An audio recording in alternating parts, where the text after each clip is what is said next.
This week's channel message from the angels is an incredible and inspiring forecast, a glimpse into what's to come, what's ahead of us, the energies that we're stepping into, what is the new reality going to be looking like. And it includes both a description of some of the hardship as well as the amazing blessings that are ahead of us. So, welcome back to my channel, you guys. I am so glad you are here. Thank you for joining me. And for those of you who are new, welcome. My name is Ann Tucker. I'm a trance channel. I channel from the angelic realm, and I also channel the mother of creation, who is the mother of all souls. She calls herself Isla. So, I've been bringing through these messages. Most recently, brought through the 40-day glow up, which is a daily meditation with the Mother of Creation, and that is available to you here free on my YouTube channel under the lives section. If you go to my channel, which is my name, Ann Tucker, and you look under the lives, there's a series of 40 blessings that you can go through, which is an amazing experience with Isla, the Mother of Creation, and it's available to you for free. So welcome, welcome, and enjoy. So today's message, what I'd like to do is first, I'll give you a quick summary, share the message, the original channeling, and then afterwards we will break it down and talk through in more depth each section of it. I find that we get a whole lot more out of it. Sometimes when you are listening to the original channeling, even though she's relatively easy to understand, there's a lot of frequencies that come through, and sometimes some people, when they hear it, they literally fall asleep immediately. You might go into a bit of almost a trance state, a relaxation. The energies can make it harder for you to follow, which is part of the reason we do the breakdown afterwards. So the message today, and I want to give you fair warning, if this is not the right time for you to hear this, so you know and come into it knowing what you're stepping into, that the first part of this message does talk about catastrophe. It talks about loss of life.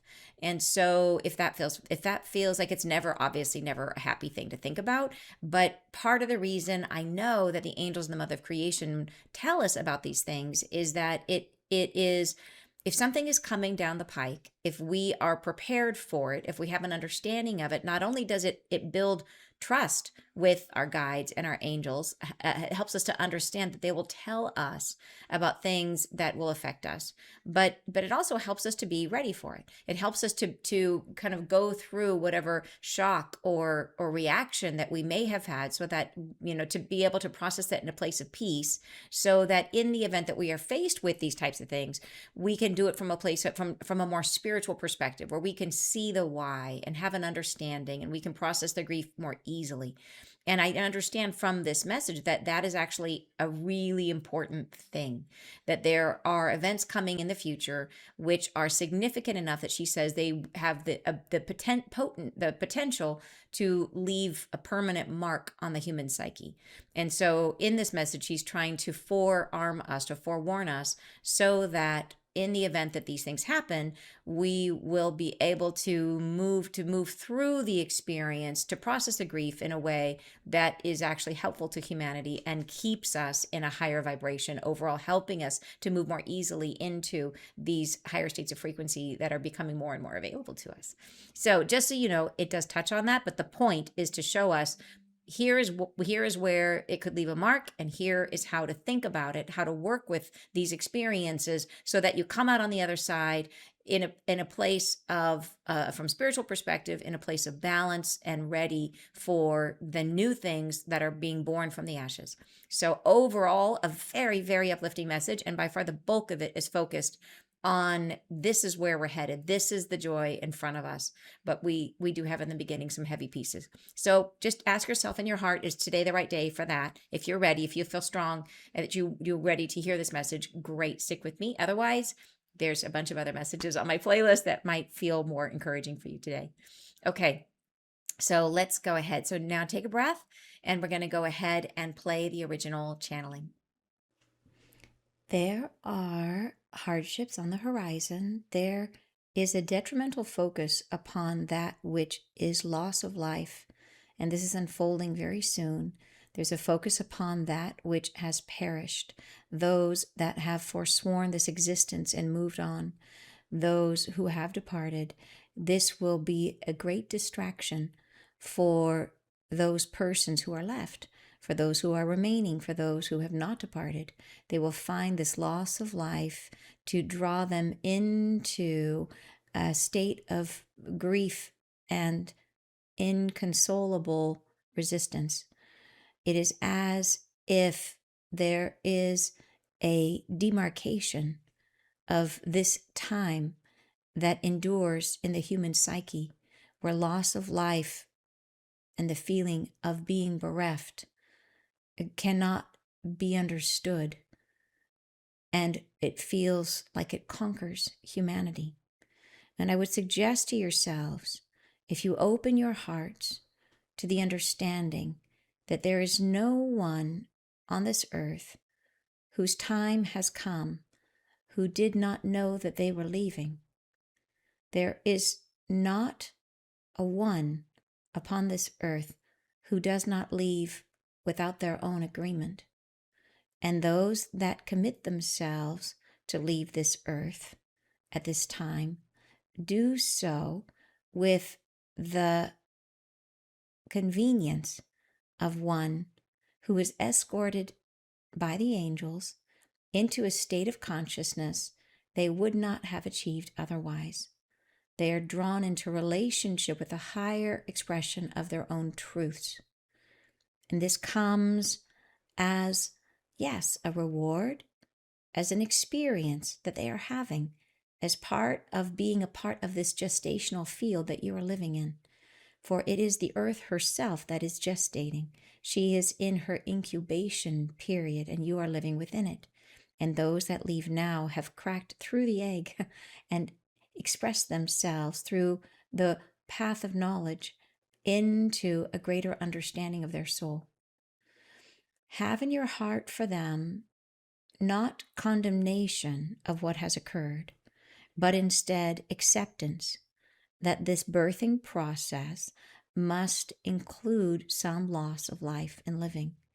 There cannot be the evolution that you are hoping for when so many are embroiled in an old way of thinking.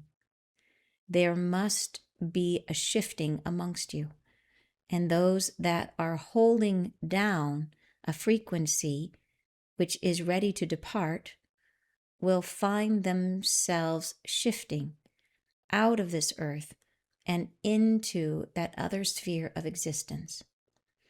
Please understand that death is not death. Death is a rebirth back into a truer form and state of being for yourselves, into a state of understanding where you are more integrated with your truth. Those that are remaining, who stay behind, who exist within the new construct of what is coming, shall find themselves experiencing a new reality as it becomes, as it is bending itself into orchestration. There is not a predetermined pathway for this new reality. It does not find itself easily from the patterning from where you came. It must construct itself very differently. It comes as it calls itself from one person to another, as there is friendship and agreement amongst yourselves about what is kindness towards one another, what is gentleness toward yourselves, what is the loving expression that yields forgiveness of all states of being. These are elemental pulls that are drawn from you and toward one another. These are the binding agents which are causing you to fixate into this higher state of consciousness. It is an evolutionary pull, for there is a part of you that must evolve to stay within this new sphere of belonging. You are free, of course, to stay as you are, carefully guarded behind the veil of your own agreement. But should you wish to be included in that which unveils itself before you, you need only commit yourself to this new frame of reference, to the loving of that which could not formally be accepted, to the opening of the heart that binds itself to one another in freedom and forgiveness, in the allowance, giving to others the right and the freedom to be. This elevates the soul as you are.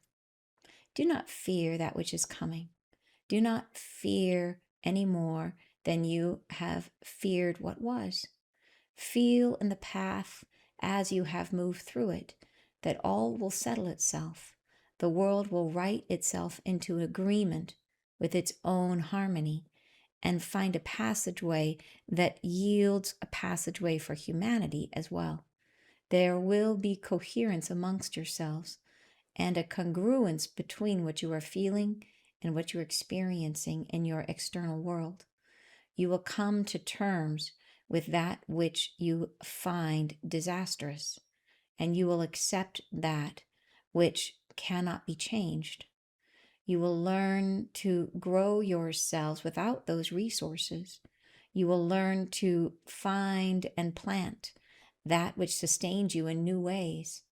You will exist within a reality that binds to no one and to nothing and accepts you as you wish to come. It is a freeing place, a freedom place that elevates your soul into a state of consciousness where you must accept your creative abilities, where you must come to terms with what is truly your own power and learn to formulate consciously the reality that you are living in. This is not the case where you are standing now. This has not yet happened. You are bound to the treasures of a world that is existing from a frame of reference that has been built within a period of decades, if not centuries, of human thought.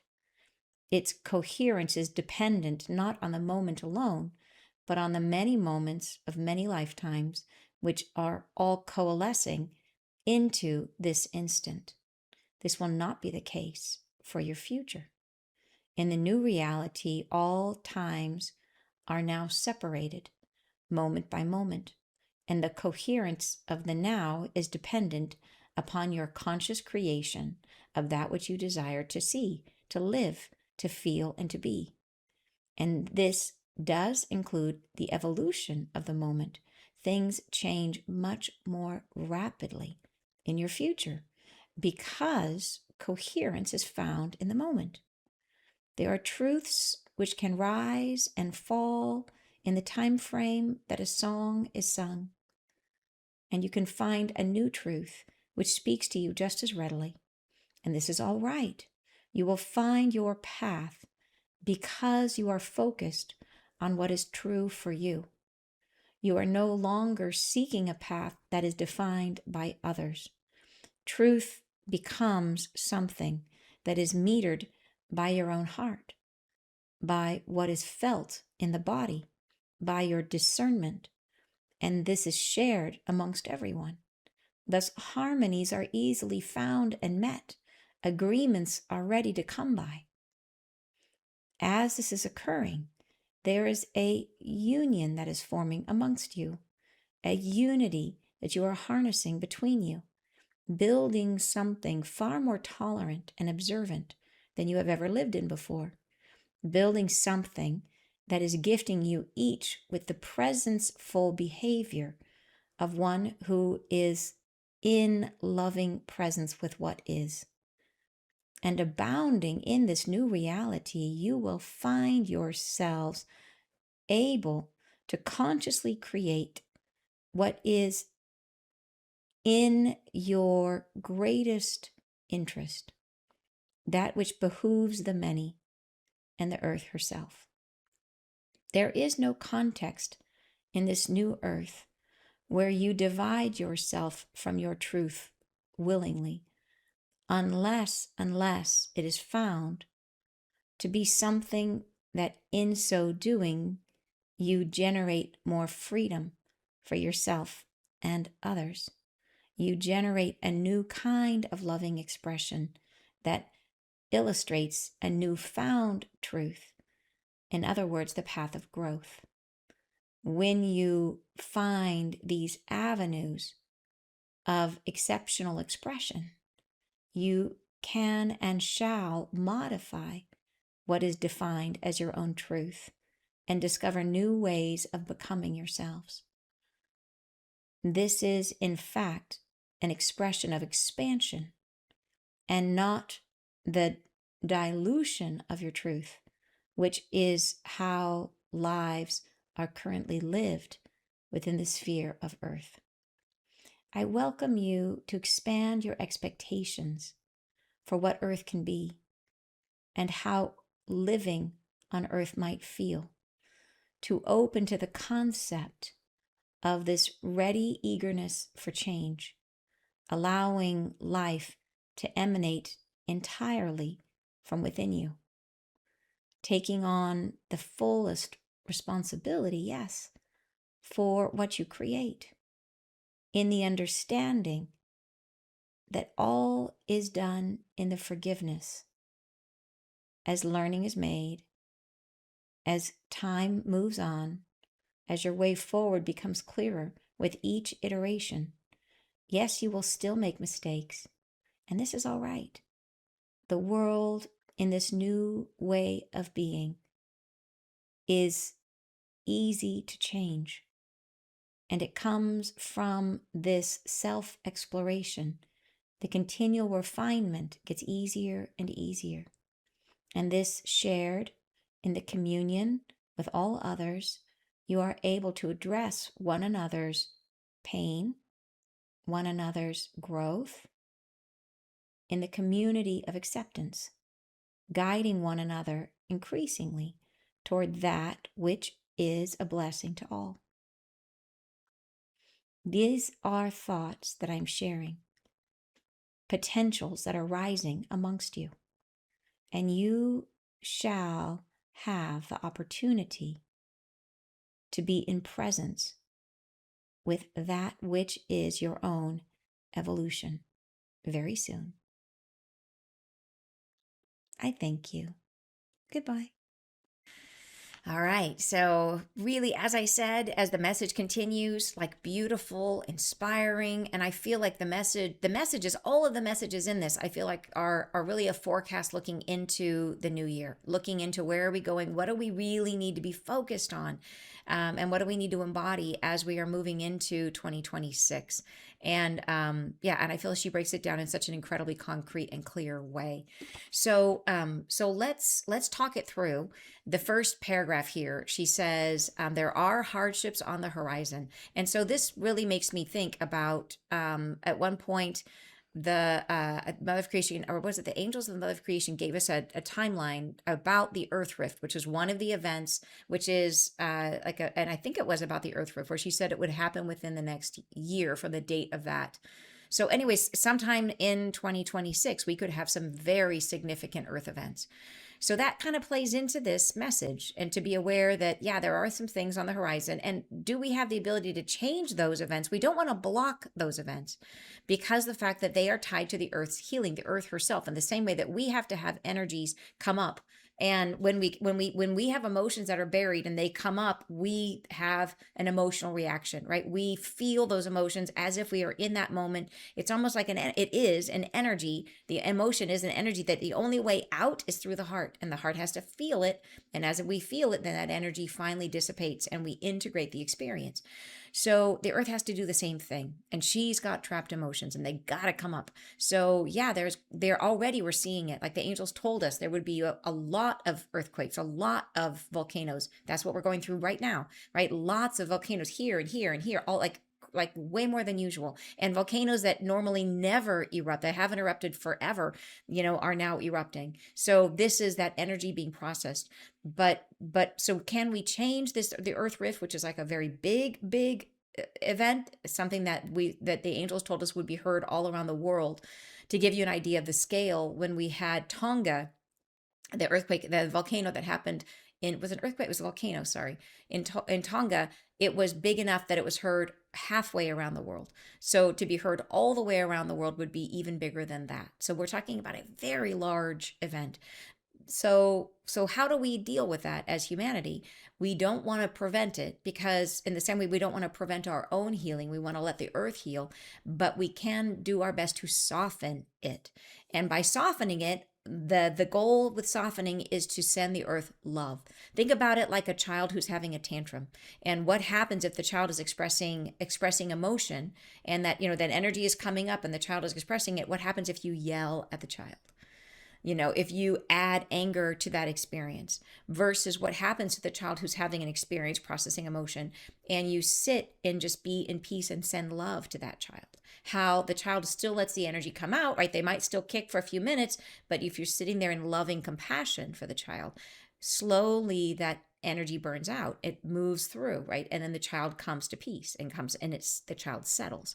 So we can do the same thing for the earth, is we can be like the doula. We can guide the earth with loving presence for whatever is coming up, and that then can potentially soften, right? What if by doing this we're able to help soften it to the degree that it has less of effect on life on earth, where maybe it has an expression that doesn't impact humanity as deeply, that it just like there were some major earthquakes that happened recently that happened far away from population centers, right? So there was very little effect on humanity. There was it just not nearly as bad as it would be if it happened in a major urban center.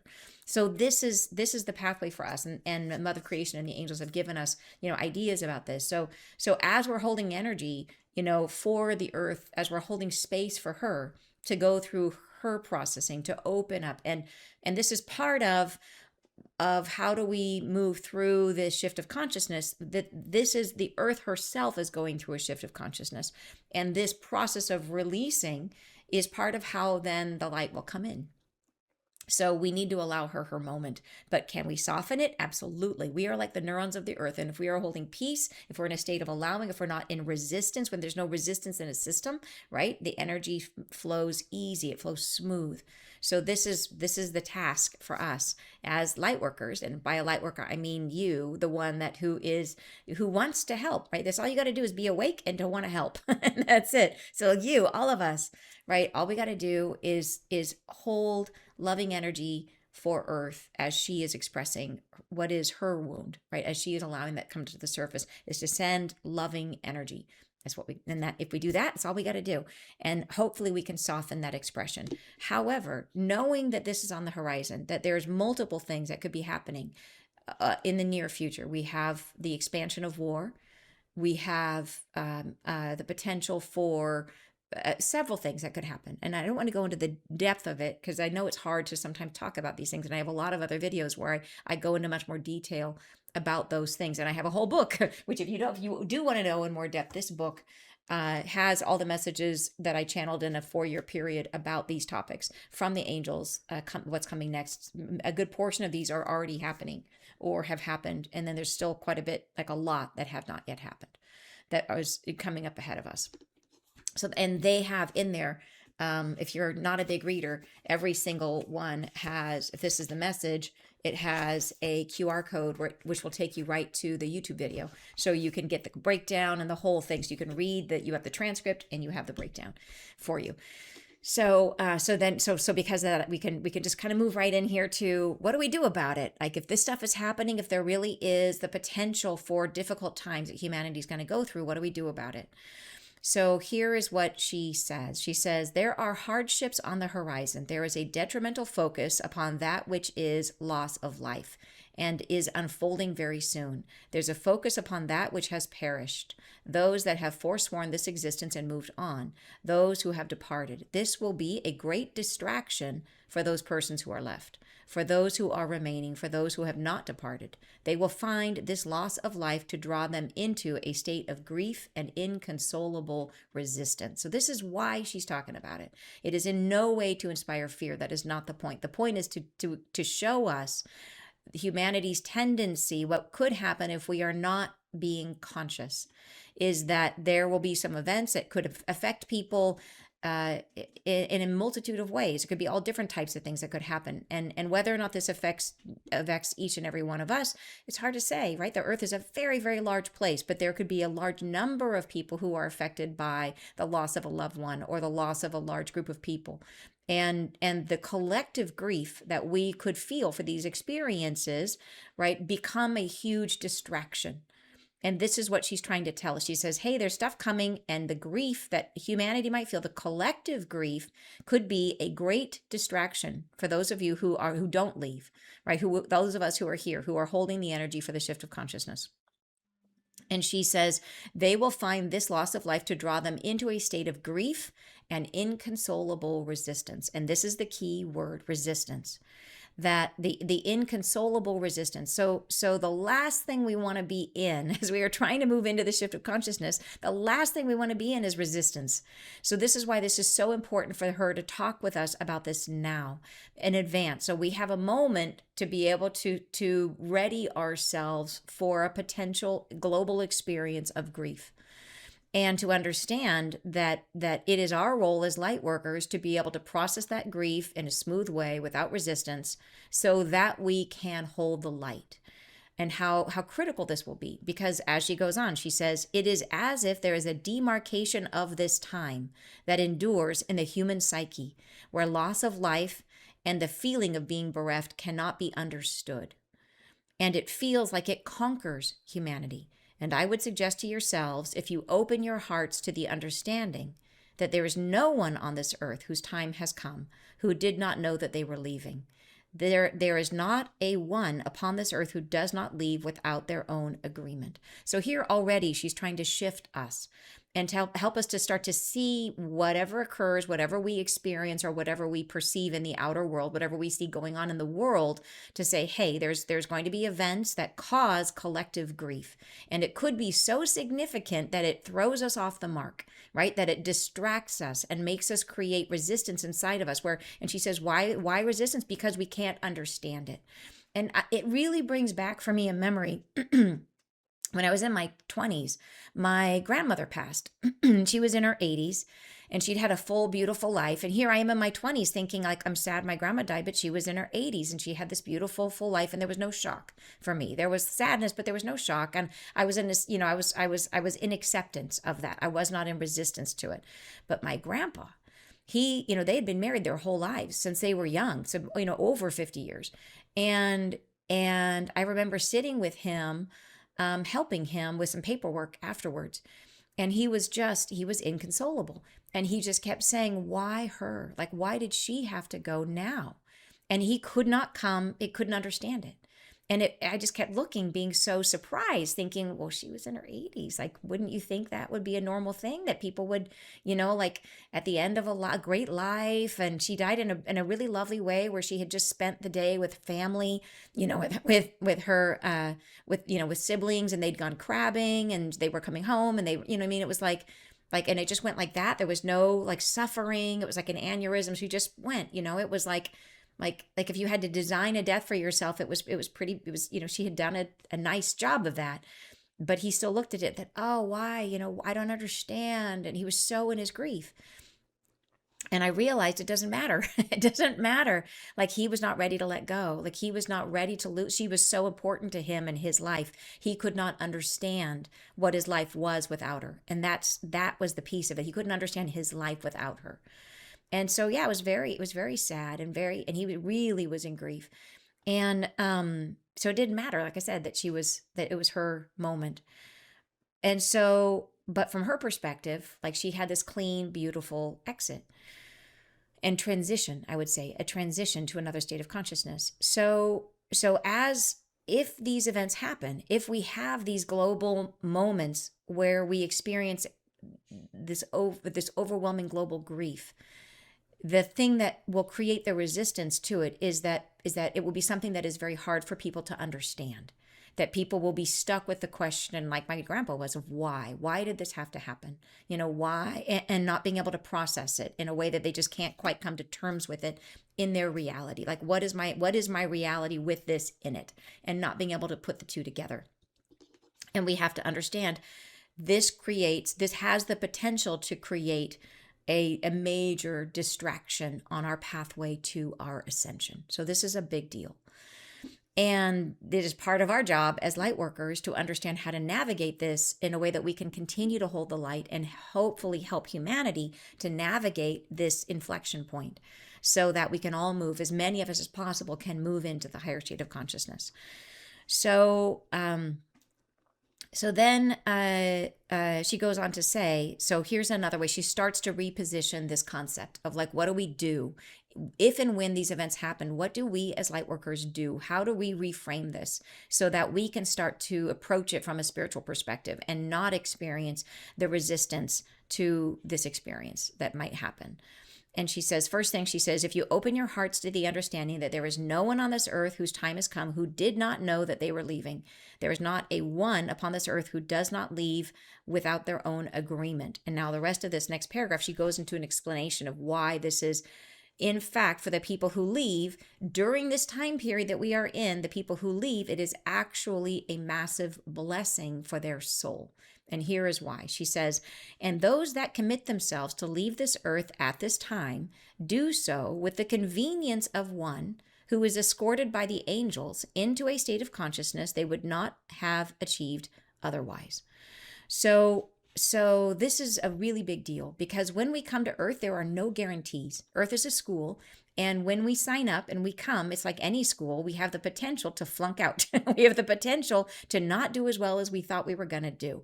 And I remember very clear dreams. I have had many dreams of my time between lives and in my time as I was planning this life. And I've seen it in really amazing, cool dreams showing me planning this life. And in those, I had this overwhelming feeling of like, I'm going to crush it. Like, put me in, I'm going to do amazing. Like, I can't wait. You know, you feel when you're on the other side, you feel invulnerable. You feel so clear and you feel so full of light and so full of presence that you just are sure that you are going to get to Earth and you are going to crush it and you're going to do amazing and you're going to help everyone and you're going to help yourself and you're going to process all you're like, give me more karma, put it on, pile it on, it's going to be great. And that's what we do. I'm not even joking. And then we get down here and it's really hard, right? It's really, really hard. And it is not a guarantee. There is no, because we have ultimate free will when we're down here. It is not a guarantee that we are going to process all that karma or even wake up. And how do we know? Look at the world, right? Look at the world around us and see all of the people who are here volunteered to come thinking they were going to be able to, they were going to come down here and they're going to wake up that easy and they were going to be amazing this time around. All of us said that. And then if you look around the world and say how many people actually woke up. So not a lot, right? Not a lot. Like you, and some of you I know are like the lighthouse, the lone lighthouse in a sea of sleeping people. And I know that's how you feel, even though there may be another lighthouse living nearby that you haven't met yet. There's probably awakened people around that we just, we don't yet know. But even so, you probably know a lot more people that you would say have not awakened. And by awaken, the way I define awakened is the moment that someone realizes that they are the creator of their own reality, that everything in their reality comes from inside, and that the solution to everything in their external world is actually to go inward and to understand the wound that generated it. To me, that awareness that you are the creator of your reality is the thing that makes the difference, because it completely changes your experience of living from one of blame and victimization to one of creator and one of empowerment. And it puts you in the position, and it actually gives you sort of the amazing, rubric of how to create a life that you actually want to lead. It gives you the solution space, which is to always look internal at trying to find the wound that is generating whatever it is that you would rather not experience. So that to me is the critical moment when someone is awakened. And so if you look around and say how many people are there, or how many people do you see that are still super struggling in the victim blame mentality, way more, right? Way more people that are still looking through their wounds at reality and thinking that it's truth. So in other words, it's not a guarantee when we come to Earth that we are going to crush it. And you can see that by looking at the world in general and saying how many people actually really do. We all learn, we all grow, but there's not nearly maybe as much as someone thought they might. But if someone signed up to come at this time and they knew that they might be in the path of an event, or it could be, there's many events that could be happening on the Earth. If they were in the path of that event and happened to leave the Earth at this time because of one of those events, they are given a very special blessing. And that is, it's because of the time that we are in. It's because of the support that's here on the earth for us. And what they are given is, and the angels very clearly said in messages, and you can find those messages in my book that I mentioned, in the What's Coming Next book, where the angels say that there will not be a single soul that is overlooked, that they will actually say, for example, that someone happens to be in a space where there's a natural disaster that happens. They will not experience the physical pain of that natural disaster. They will be taken from their bodies before they experience the pain. And so they will go from the moment of recognizing, oh wow, that whatever it is happening, a great big wave is coming, whatever it is. But before it hits, they'll have the moment of recognition and then whoosh, out of their bodies. So they will understand, they will have the reference point to understand there was an ending, but they won't experience any pain. And they will immediately be escorted by the angels, and they will be brought into the new state of consciousness that they might not have achieved otherwise. So it's a guarantee.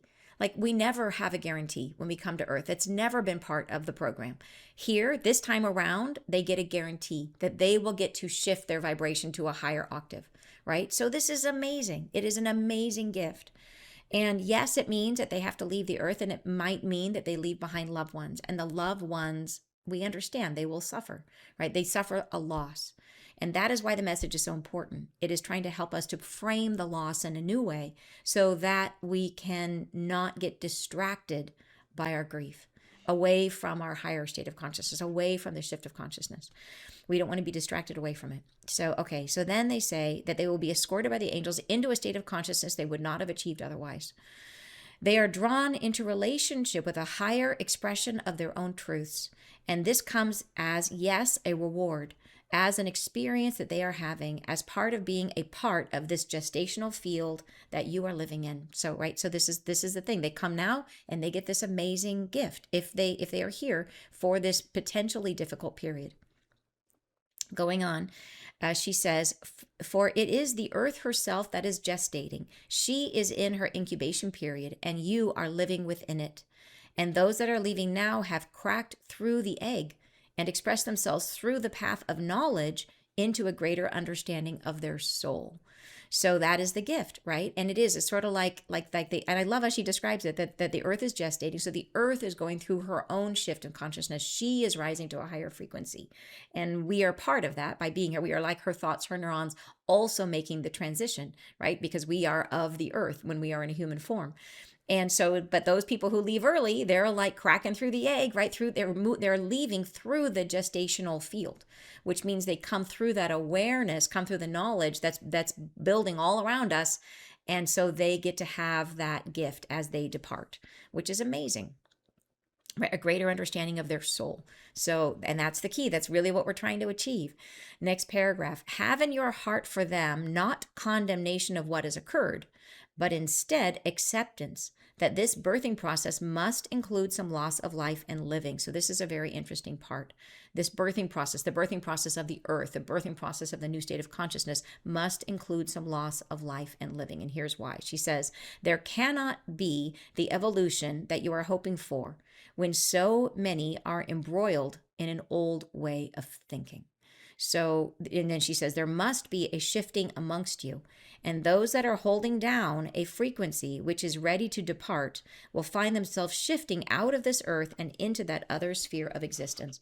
So think of it like this. It's like, when do you have liftoff? When do you have enough concentration of energy among humanity, among the collective consciousness of those embodied on earth, to be able to embrace the higher frequency? Well, if we have a lot of energy, a lot of humanity is still holding on to the old. And if they're really resistant and they're really dug in and they're like, nope, not going there, right? If they're just really determined to stay in old ways of thinking, that throws off the balance.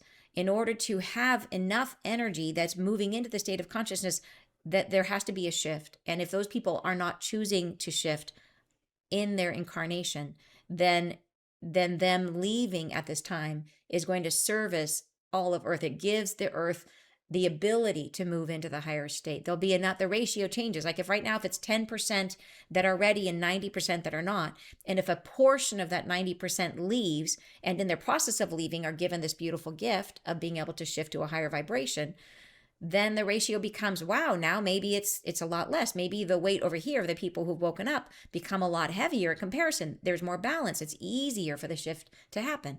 So that is part of why it might occur. So all right, so then next paragraph, she says, please understand that death is not death. Death is a rebirth back into a truer form and state of being for yourselves, into a state of understanding where you are more integrated with your truth, right? Those that are remaining who stay behind, who exist within the new construct of what is coming, shall find themselves experiencing a new reality as it becomes, as it is bending itself into orchestration. So what I love about this, so the first thing that's interesting is this idea that death is not a death. It is a rebirth back into a truer form and state of being for yourself. So here is a weird thought for you. What if being incarnated is actually death? What if being here is more like death? And what if being on the other side is more like life? Like, what if being here is like being under the earth, is being buried, is being in the heaviness of no self-awareness? So it's much more like a sleep. We all talk about this as sleeping, right? Until you wake up. And when we're on the other side, we are actually birthed. So this is not so much death. We are actually going through a birth. So it's an interesting thought, isn't it? And it makes more sense in a weird, we think of this as life, but what if it's from the other perspective? It's probably more like the other. It's probably more like going to sleep coming here. Those that are remaining who stay behind, who exist in a new construct of what is coming, shall find themselves experiencing a new reality as it becomes, as it is bending itself into orchestration. I love that. Bending, the new reality is bending itself. So the idea is this new reality is not yet figured out. Like, it's not a done deal. It's not baked yet. We are creating the new reality, and it's coming out from inside of us. And then as we do it from a unified state, as we are moving into this state of much more coherence, we will begin to take the pieces that fit from all of us. It bends, it molds, it becomes what we are trying to become, right? So it's not a fixed thing. It's not a place that already exists that we're just going to, that we're moving to. It's a place we create from inside of us. Next paragraph, there is not a predetermined pathway for this new reality, right? It doesn't exist yet. She says, it does not find itself easily from the patterning from where you came. In other words, if we go into the new state of consciousness with a lot of baggage from our old state of consciousness, guess what we will create? We will create our old state of consciousness. So the new reality doesn't create itself easily, right? From our old junk. We got to let go of the old junk in order to make the transition. And don't worry, there will be an event that comes, which is also described in this book, called the Flash of Light, which will assist us with setting down our karma and helping us move into the new reality, move into the higher state of frequency. So the more we do now, the better, because we learn through the process. So the more healing you can do now, the brighter, shinier soul you become. And that's forever. You take that with you. But we get to a point where it's like, okay, time's up. You got to put the book down, right? All the stuff you were learning about yourself, you got to set it down, and we will move on into this new reality. And when we do that, yeah, we get a higher state of consciousness, but the advantage of healing now is you get all the learning about yourself. Your soul becomes more dimensional, more interesting, more creative because of the healing that we do now. So it's great. The healing work you've done is not for nothing. It's for everything. It's for everything. So, okay. So then she says, so the reality is not easily made from the patterning from which you came. It must construct itself very differently. It comes as it calls itself from one person to another, as there is friendship and agreement amongst yourselves about what is kindness towards one another. That's the first thing. So here's how it's being made. What is kindness towards one another? What is gentleness towards yourselves? And what is the loving expression that yields forgiveness of all states of being? So these are sort of the three ingredients which we are using to create the new reality, which I love. So to review those again, kindness towards one another, gentleness towards yourself. So that's loving acceptance, allowing yourself to be who you are. And then the loving expression that yields forgiveness of all states of being. So it's really not being in judgment of anyone or anything. It's learning to allow, to accept what is, to give others the freedom and to give yourself the freedom to be. And that is what generates the new reality. And it's not an easy thing to do from where we are today, you guys. And we've been getting a lot of messages from the Mother of Creation about how to do this. So you can look back on the playlist and see some of those that go into much more depth about how we can practice learning to love what is. Because I understand it. Sometimes it seems counterintuitive for us. Next paragraph. These are elemental poles that are drawn from you and toward one another. These are the binding agents which are causing you to fixate into this higher state of consciousness. It is an evolutionary pull, for there is a part of you that must evolve to stay within this new sphere of belonging. And then she says, so in the elemental pull, it's like these three elements, right? The kindness towards each other, the gentleness towards ourselves, and the loving expression, the forgiveness of everything. These are the binding agents. So it's like it's out of these we are creating a field, a new field, which becomes the new reality. And then she says that we have to evolve, that we have to learn to embody these energies more fully in order to generate this field, in order to create it. Then she says, you are free, of course, to stay as you are, carefully guarded behind the veil of your own agreement. So we all agreed to come in behind the veil, and we always have the choice. If we want to stay in the 3D reality, there will be some souls, and they can be very advanced souls that choose to not shift immediately, that choose to stay behind the veil for a little longer, that will still be alive and that will still be living in the old state of consciousness for a while. And that will be because their soul has decided that they can still glean more. They want to have a longer time working with that 3D energy, because they know that it will expand their soul. And so they choose to stay a little longer in that state, and then they will make the transition later in their life. And that's totally okay. It's the whole point is no judgment, right? It's all about our soul's journey. So she says, so you're free to make that choice, to stay carefully guarded behind the veil of your own agreement. Then she says, but should you wish to be included in that which unveils itself before you, you need only commit yourself to this new frame of reference, to the loving of that which could not formally be accepted. To the opening of the heart that binds itself to one another in freedom and forgiveness, and the allowance giving to others the right and the freedom to be. This elevates the soul as you are. So, and there's a whole lot more about this. I think it was in last week's message. It's last week's message. If you look just one back on the playlist, there's a whole message about how to do this, because I understand it can be extremely triggering and extremely challenging to think about loving the world as it is today. So it's not an easy request, and Mother of Creation gives us a really wonderful set of tools to help us do it in last week's message. She goes on to say, do not fear that which is coming. Do not fear any more than you have feared what was. Feel in the path as you have moved through it that all will settle itself. The world will right itself into agreement with its own harmony and find a passageway that yields a passageway for humanity as well. She goes on to say, there will be coherence amongst yourselves, and the congruence between what you are feeling and what you're experiencing in your external world. You will come to terms with that which you find disastrous, and you will accept that which cannot be changed. You will learn to grow yourselves without those resources. You will learn to find and plant that which sustains you in new ways. So really what she's saying here is, and she said it before, and the angels have said it before, is that whatever is lost to us personally is something we didn't need. And I mean, in terms of physical things, it may be that you end up living in a new place. It may be that the job that you thought was your life's work is not your life's work, and it's gone, and you're on a new path.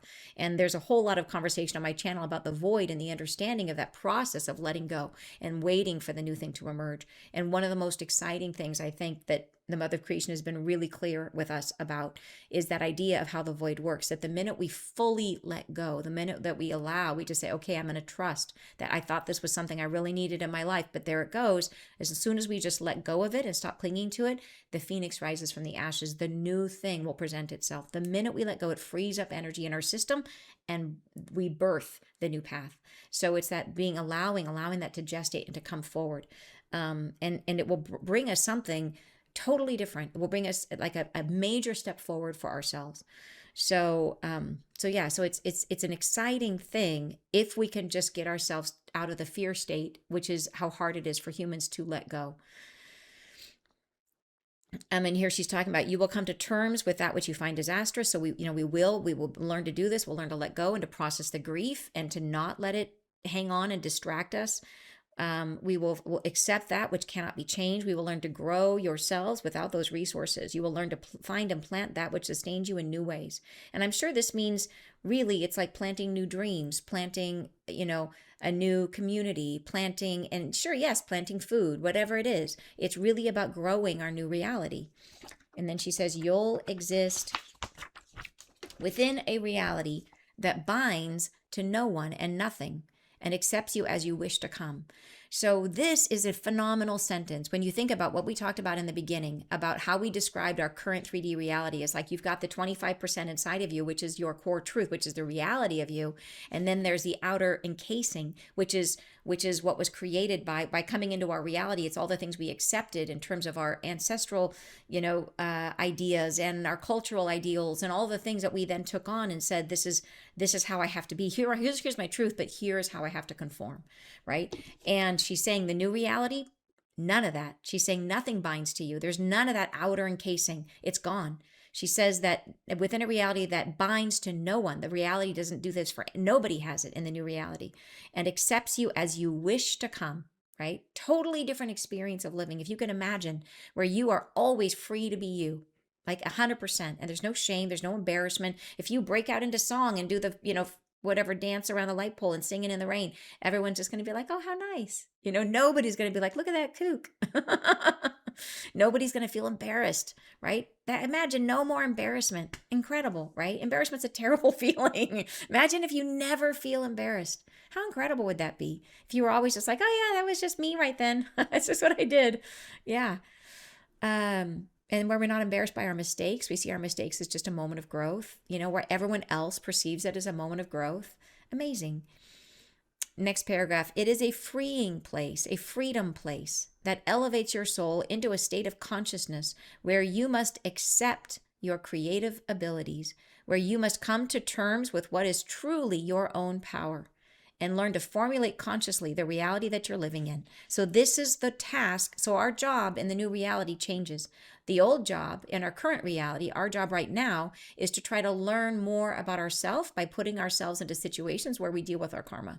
By facing obstacles and resistance, we discover who we are in that context. And it's through our emotions. We inform ourselves about who would I be if I faced this challenge. And it stretches us, it grows us as a soul. And that's current reality. New reality is not that. New reality is a place where we have to discover ourselves as creators. We discover our creative abilities. And we do it, we learn to formulate consciously the reality that you're living in. And just to return for a moment back to this idea about a reality that binds to no one, that I remember back when I used to be a leadership coach. As many of you know, I used to be in the corporate world, and I had a thriving practice as a leadership executive. And I was working with corporate executives as a coach. And one of the amazing tools we would share was this idea of conforming and how conformity happens to people.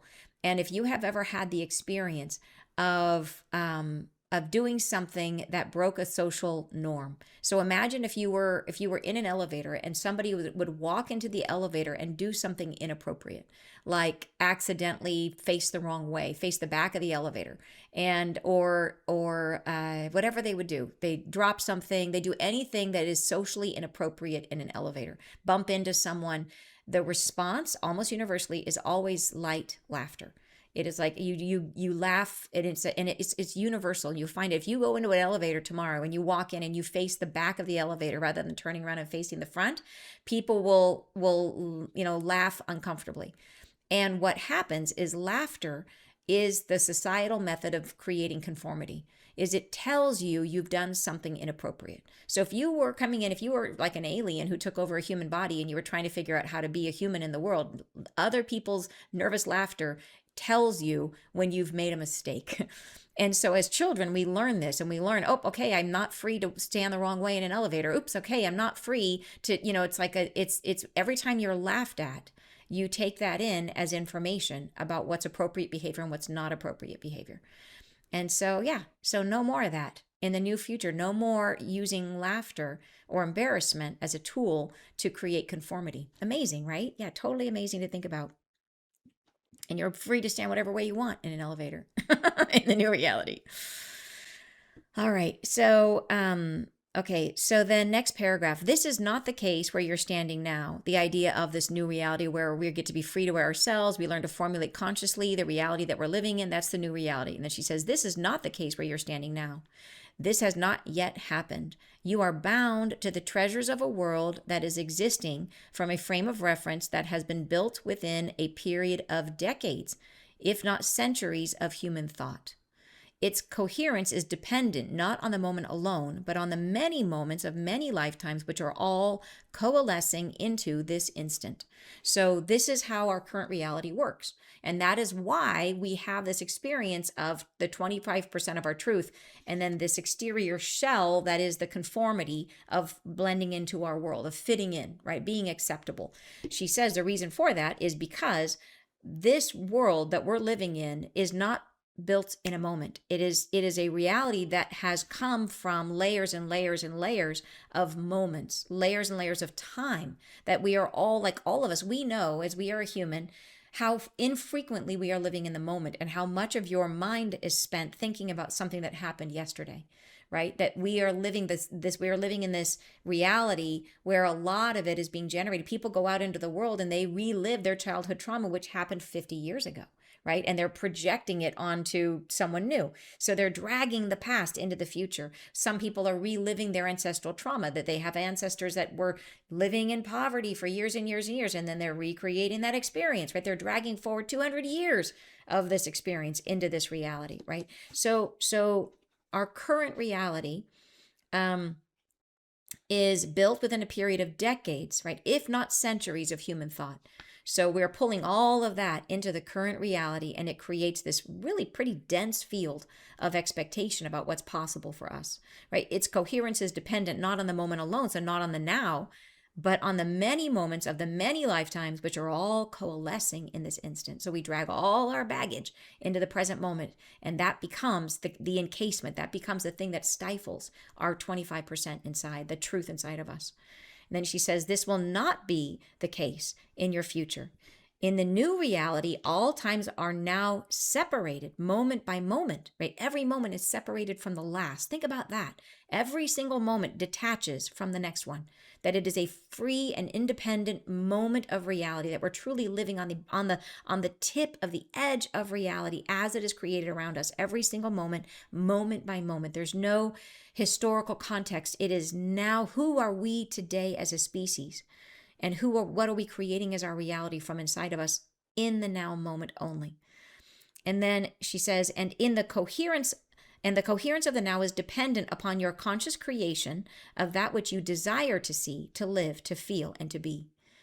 And this does include the evolution of the moment. Things can change much more rapidly in your future because coherence is found in the moment, right? So you can have instant manifestation because you're not trying to burrow through decades of conditioning. It is literally the next moment is free from the now. So the possibility of change can be instant, because in the next moment, if you're free as a being and you're really holding the new vibration of the new thing, boom, there it is in the next moment. Incredible. Hard for us to fathom, hard for us to recognize. So the only thing that slows us down is our capacity to move into a different frequency. The next paragraph, there are truths which can rise and fall in a time frame that a song is sung, and you can find a new truth which speaks to you just as readily, and this is all right. You will find your path because you are focused on what is true for you. You are no longer seeking a path that is defined by others. So this is going to be really hard for some people to accept. If you know someone who has a tendency to find their answers outside of themselves, who is always looking to experts or looking to history or looking to what does everybody else think in order to make a choice, that won't be a factor anymore, right? It won't be a thing so much that we have these colloquial wisdoms, these truths that are baked because of generation after generation of experience. That what this paragraph is saying is that new truths can rise and fall in the time frame that a song is sung.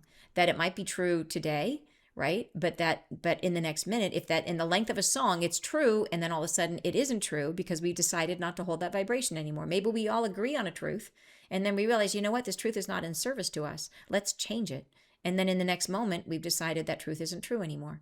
So in the same way that you say, like, a truth might be, and I talk about this one because I think it's so potent on us, is the idea that you shouldn't leave your job until you have a new one lined up.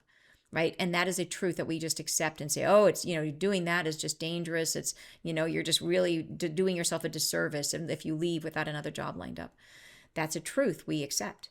But if we decide, you know what, that's really not in service to us, and that really does not work with the new method of creation in the new reality. So we could in the next moment say, you know what, let's not make that true anymore. Let's decide collectively to let that be a song that's sung, that it's done, and we leave it behind.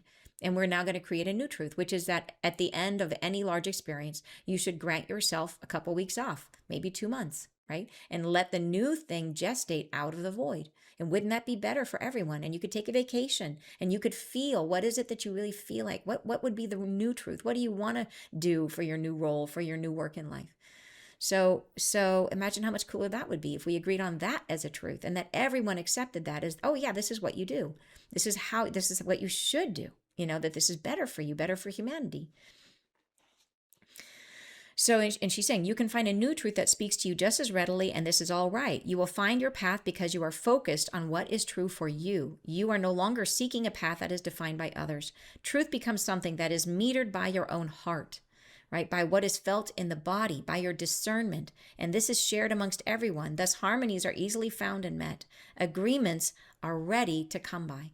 So it's easy to find other people, in other words, that are starting to resonate with the things that you're resonating with. And the goal here, follow our joy. Where is our joy? Where is our heart leaning into love and to joy?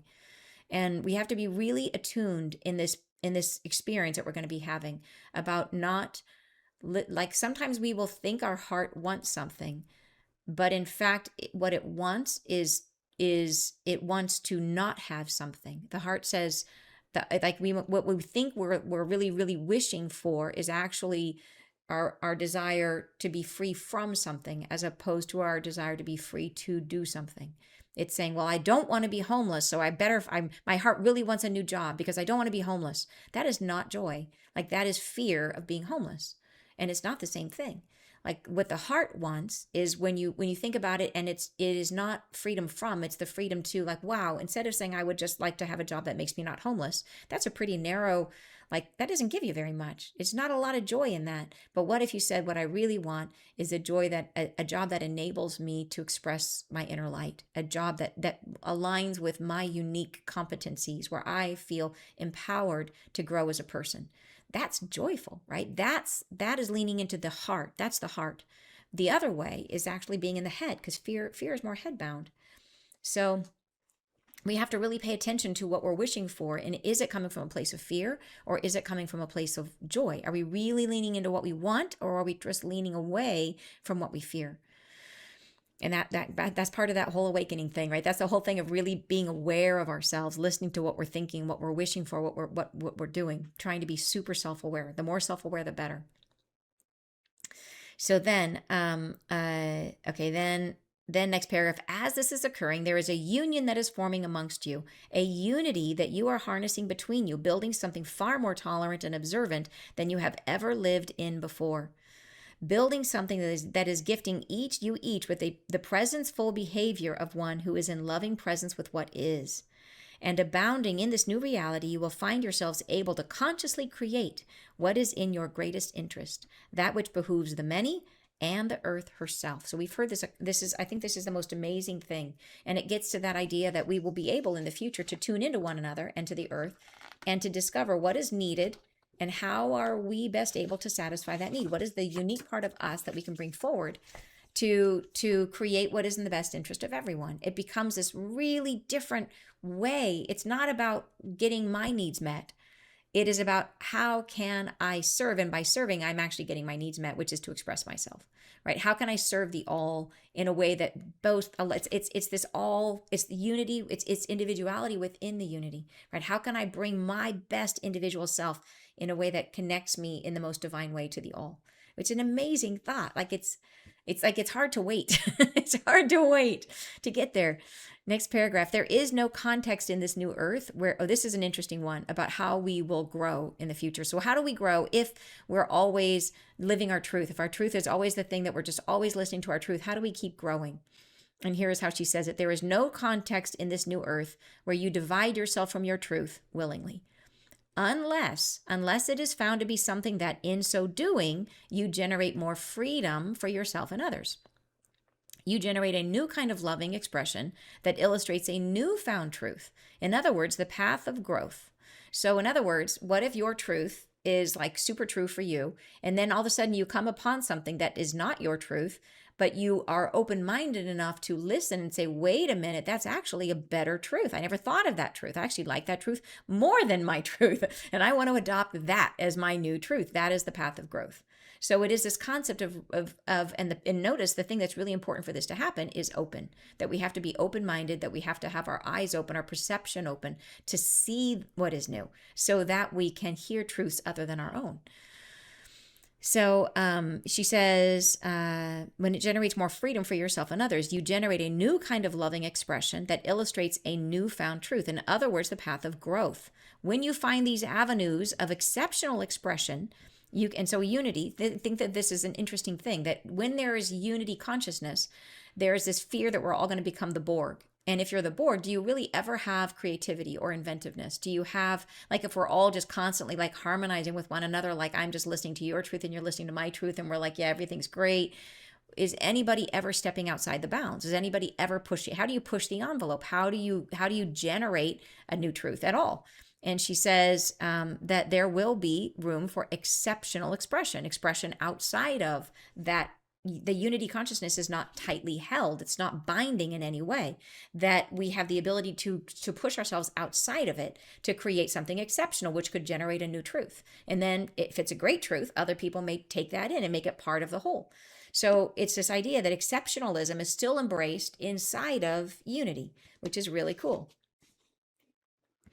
She says, when you find these avenues of exceptional expression, you can and shall modify what is defined as your own truth and discover new ways of becoming yourselves. This is, in fact, an expression of expansion and not the dilution of your truth. So in other words, in that case, if you give up your truth to take on this other truth, it is not the same thing as being in this reality where we have our truth, but we decide to repress our truth and live somebody else's truth. So in other words, if what you really want to be is an artist, but you're like, well, I really need to become a plumber because that's how I'm going to be able to pay my bills. And that was what my parents did. And then before them. And so it's like, I've got this lineage of plumbing and I got to do it.